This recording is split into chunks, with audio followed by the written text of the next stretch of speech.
नमस्कार दोस्तों, आप सब कैसे हैं? मुझे यकीन है कि आप सब स्वस्थ और अच्छे होंगे। आज मैं आपको एक कथा सुनाने जा रहा हूँ। ये कथा बड़ी ही दुर्लभ कथा है, नर और नारायण की दुर्लभ कथा। आप सब ध्यान से सुनिए। एक असुर था दंभोदर। उसने सूर्य देव की बड़ी तपस्या की। सूर्य देव जब प्रसन्न होकर प्रकट हुए और वरदान मांगने को कहा तो उसने अमृत का वरदान मांगा। सूर्य देव ने कहा यह संभव नहीं है। तब उसने मांगा कि उसे 1000 दिव्य कवचों की सुरक्षा मिले। इनमें से एक भी कवच सिर्फ वही तोड़ सके जिसने 1000 वर्ष तपस्या की हो, और जैसे ही कोई एक भी कवच को तोड़े वह तुरंत मृत्यु को प्राप्त हो। सूर्य देवता बड़े चिंतित हुए। वे इतना तो समझ ही पा रहे थे कि असुर इस वरदान का दुरुपयोग करेगा, किंतु उसकी तपस्या के आगे वे मजबूर थे। उन्हें उसे यह वरदान देना ही पड़ा। इन कवचों से सुरक्षित होने के बाद वही हुआ जिसका सूर्यदेव को डर था। दंभोदर अपने सहस्त्र कवचों की शक्ति से अपने आप को अमर मानकर मनचाहे अत्याचार करने लगा। वह सहस्त्र कवच नाम से जाना जाने लगा। उधर सती जी ने दक्ष प्रजापति ने उधर सती जी के पिता दक्ष प्रजापति ने अपनी पुत्री मूर्ति का विवाह ब्रह्मा जी के मानस पुत्र धर्म से किया। मूर्ति ने सहस्त्र कवच के बारे में सुना हुआ था और उन्होंने श्री विष्णु से प्रार्थना की कि इसे खत्म करने के लिए वे आए। विष्णु जी ने उसे आश्वासन दिया कि वे ऐसा करेंगे। समय क्रम में मूर्ति ने 2 जुड़वा बच्चों को जन्म दिया, जो 2 जुड़वा पुत्र थे, जिनके नाम हुए नर और नारायण। दोनों 2 शरीरों में होते हुए भी एक थे। 2 शरीरों में एक आत्मा। विष्णु जी ने एक साथ 2 शरीरों में नर और नारायण के रूप में अवतरण किया था। दोनों भाई बड़े हुए। एक बार दंभोदर इस वन पर चढ़ आया। तब उसने एक तेजस्वी मनुष्य को अपनी ओर आते देखा और भय का अनुभव किया। उस व्यक्ति ने कहा कि मैं नर हूँ और तुमसे युद्ध करने आया हूँ। भय होते हुए भी दंभोदर ने हंसकर कहा, तुम मेरे बारे में जानते ही क्या हो?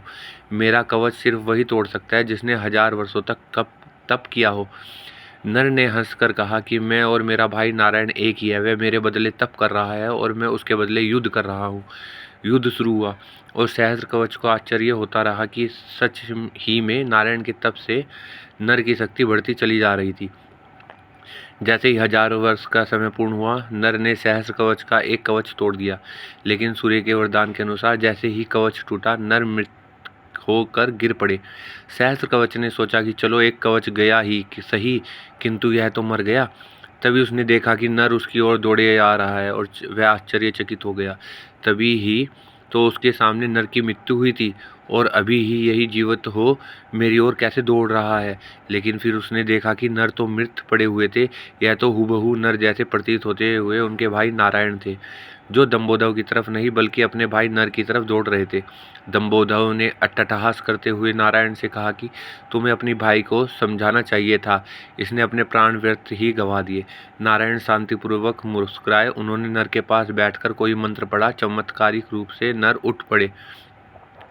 तब दंभोदर को समझ में आया कि 1000 वर्ष तक शिव जी की तपस्या करने से नारायण को मृत्युंजय मंत्र की सिद्धि हुई है, जिससे वे अपने भाई को पुनर्जीवित कर सके। अब इस बार नारायण ने दंभोदर को ललकारा और नर तपस्या में बैठे। 1000 साल के युद्ध और तपस्या के बाद फिर एक कवच टूटा और नारायण की मृत्यु हो गई। फिर नर ने आकर नारायण को पुनर्जीवित कर दिया और यह चक्र फिर चलता रहा। इस तरह 999 बार युद्ध हुआ। एक भाई युद्ध करता, दूसरा तपस्या। हर बार पहले की मृत्यु पर दूसरा उसे पुनर्जीवित कर देता।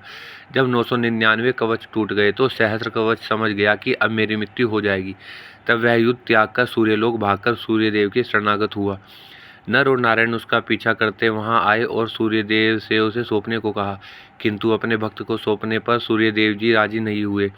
तभी नारायण अपने कमंडल से जल लेकर सूर्यदेव को श्राप दिया कि आप इस असुर को उसके कर्मफल से बचाने का प्रयास कर रहे हैं, जिसके लिए आप भी इसके पापों के भागीदार हुए और आप भी इसके साथ जन्म लेंगे, इसका कर्मफल भोगने के लिए। इसके साथ ही त्रेता युग समाप्त हुआ और द्वापर युग का प्रारंभ हुआ। समय के बाद कुंती जी ने अपने वरदान को जांचते हुए सूर्यदेव का आह्वान किया और कर्ण का जन्म हुआ। लेकिन यह आमतौर पर ज्ञात नहीं, पर प्रसंग कहता है कि कर्ण सिर्फ सूर्यपुत्र ही नहीं है, बल्कि उसके भीतर सूर्य और दंभोदर दोनों हैं। जैसे नर और नारायण में 2 शरीर में एक आत्मा थी, वैसे ही उसके एक शरीर में 2 आत्मा थी। दोस्तों, आपको ये कथा अगर अच्छी लगी है तो मेरे इस YouTube चैनल को लाइक और सब्सक्राइब कीजिए। धन्यवाद। नमस्कार दोस्तों।